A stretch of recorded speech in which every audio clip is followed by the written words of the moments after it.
Տարածաշրջանում երբեմնի ամենամարտունակ բանակներից մեկը հայկական բանակն այսօր կանգնած է լուրջ մարտահրավերների առաջ։ 2020 թվականի 44-օրյա պատերազմից հետո այն անցավ ծանր փորձությունների միջով, ինչպես Պաշտպանության նախկին փոխնախարարն է պնդում, հաճախ դառնալով գործող իշխանության փորձադաշտը։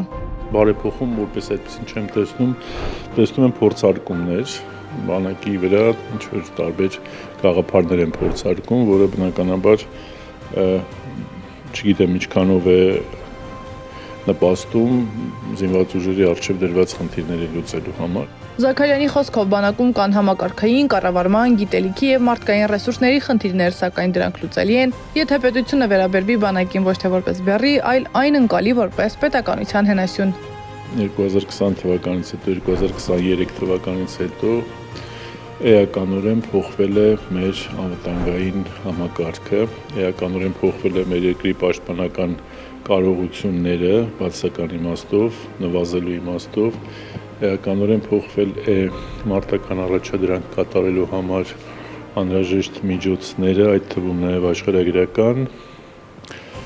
էականորեն փոխվել է նաև զինված ուժերի առջև դրված խնդիրները բարդանալու առումով, որովհետև նաև քաղաքազարգացումներն են բերել դրան։ Բանակում կա նաև բարոյահոգեբանական ճգնաժամ, որն ըստ Պաշտպանության նախկին փոխնախարարի հնարավոր չէ հաղթահարել միայն բարձր աշխատավարձերով կամ թվային հաշվարկներով։ Աշխատավարձը բարձրացնելը դեռևս չի նշանակում զինված ուժերի առջև դրված խնդիրները լիարժեք իրականացնել կամ դեռևս չի նշանակում, որ զինված ուժերը դրանով իր առջև դրված խնդիրները կարողանալու է լուծել։ Համակարգային խնդիրները պետք ընդհանուր առմամբ հայեցակարգային փոփոխություն է պետք եւ անհրաժեշտ է փոխել զինված ուժերի զարգացման մտահղացումը։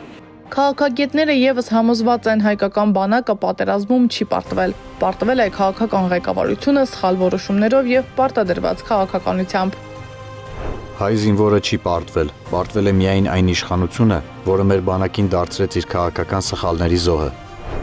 Բանակը մարտունակ էր եւ դա ապացուցեց 44 օր շարունակվող կենաց-մահու պայքարում, ասում են զրուցակիցներս։ Խնդիրը ոչ թե զինվորական դաշտում էր, այլ այն մարդկանց ձեռքում, որոնք քաղաքական որոշումներով թույլատրեցին ճակատը։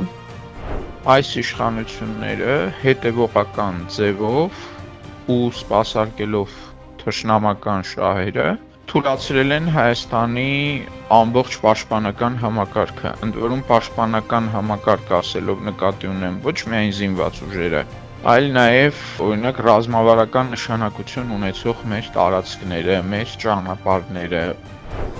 Նոյեմբերի 9-ից հետո, երբ հայտարարեցին, թե համաձայնագրով կյանքեր են փրկել, իրականում շատ կյանքեր խեղվեցին, իսկ բանակում կորուստները շարունակվում էին։ Մի իրավիճակ է ստեղծվել եւ Հայաստանը չի պաշտպանվում, Հայաստանի քաղաքացին պաշտպանված չի, թե արտաքին վտանգներից, թե ներքին վտանգներից, ամբողջ ռեսուրսը ուղղվում է մեկ անձի ու այդ անձի մերձավոր շրջապատի անվտանգության ապահովմանը։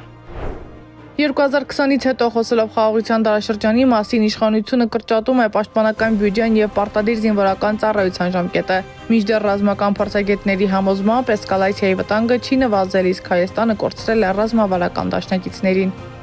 Որն է մեր դաշնակցային կարողությունները, որն է մեր համագործակցությունը տարածաշրջանում կամ մեր ներսում կամ ինչ բավարար աշխատանք է տարվում քաղաքացիական պաշտպանության իրականացման համար, ինչ բավարար աշխատանք է տարվում հասարակության հետ, նրա պատրաստվածության մակարդակը բարձրացնելու առումով։ Վրդանեսյանն էլ պնդում է, որ նոյեմբերի 9-ից հետո Հայաստանը որքան էլ տարօրինակ հնչի, ավելի պաշտպանված էր, քան այսօր է։ Խնդիրը այստեղ քաղաքական է, որովհետև տեսեք, նույնիսկ 44-օրյա պատերազմի այդ ծանր կորուստներից հետո Հայաստանը ավելի պաշտպանված էր, քան հիմա։ Պաշտպանված դիրքերի առումով, պաշտպանված այդ այսպես կոչված պաշտպանական կոնտուրի առումով, այսինքն կոպիտ ասած շատ հատվածներում թշնամին Հայաստանի սահմանից հեռու էր, հիմա արդեն Հայաստանի Հանրապետության ներսում է, Հայաստանի Հանրապետության տարածքում է նստած։ Այդուամենայնիվ հայկական բանակը մնացել է այն սյունը, որի վրա կանգնած է պետությունը։ Զրուցակիցներս համոզված են, մեր բանակը կարող է եւ պետք է վերականգնվի ազգային իշխանության, գիտելիքի եւ մեր զինվորի նկատմամբ հավատի շնորհիվ։ Սադամ Ակարյան, Նոնա Գևորգյան, ABC Media։